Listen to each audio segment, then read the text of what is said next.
Scott Morrison will attempt to appeal to voters deeply concerned that the coalition have been wreckers on climate change by rebadging Tony Abbott's Emissions Reduction Fund as a Climate Solutions Fund, with $2 billion to be rolled out over 10 years. Attempting to draw a line over years of destructive infighting within the coalition that has crueled various emissions reduction policies, the Prime Minister will use a speech in Melbourne on Monday to launch a new package of measures on climate change, saying his government acknowledges and accepts the challenge, but we do so with cool heads, not just impassioned hearts. The Emissions Reduction Fund is a vestige of Abbott's heavily criticized direct action policy. Funded by taxpayers initially at $2.5 billion, the ERF pays farmers and businesses to cut carbon dioxide pollution to below what it would otherwise be. But an investigation by Guardian Australia last year found it was often difficult to determine if the fund was offering value for money. Malcolm Turnbull, who once branded the approach a recipe for fiscal recklessness on a grand scale, let the ERF dwindle to almost nothing as he pursued policy alternatives, including the National Energy Guarantee resisted by Conservatives and dumped by Morrison shortly after he took the Liberal leadership last year. Morrison will confirm on Monday the ERF will be rebadged a Climate Solutions Fund, and given a 10-year funding profile.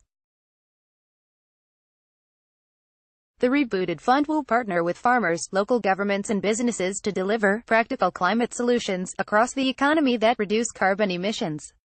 The Prime Minister will also continue to assert that Australia will meet its Paris target despite the trend of rising emissions in the economy that has been evident in the government's own figures since the abolition of the carbon price in 2013.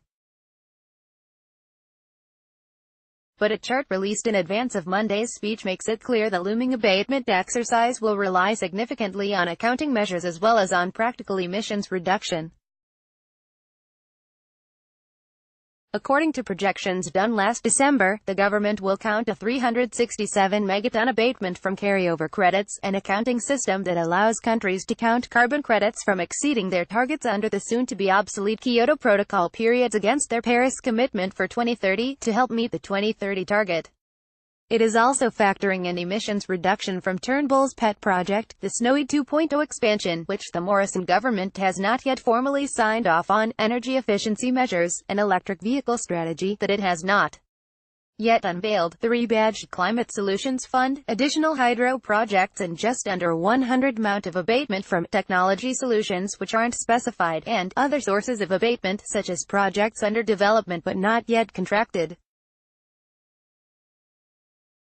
The government says examples of projects to be assisted under its rebadged ERF will include funding for remote Indigenous communities to reduce severe bushfires in rural and remote areas, support for small business to replace lighting, air conditioning and refrigeration systems to help reduce energy costs, drought-proofing on farms, and support for local communities to reduce waste and increasing recycling rates. Liberal MPs have been lobbying the leadership to pull together a package of climate measures, with many reporting a significant voter backlash about the coalition's destructive record on climate policy. Strategists for both major parties report that after a summer characterized by extreme weather and prolonged heat waves, voters are more concerned about climate change now than they have been at any time since 2007. Liberals are also under fire in their electoral heartland from small L Liberal independents campaigning on the coalition's poor record on climate change, highlighting past behavior like cutting the renewable energy target and attempting to abolish agencies like the Clean Energy Finance Corporation and ARENA.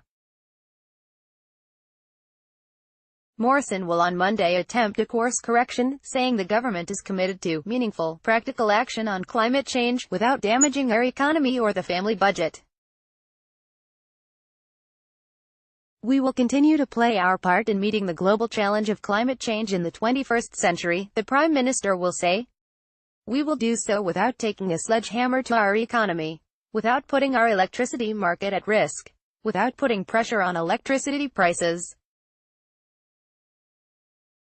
without destroying jobs in our traditional industries and in regional Australia. This is the responsible and balanced course, and we must stay the course.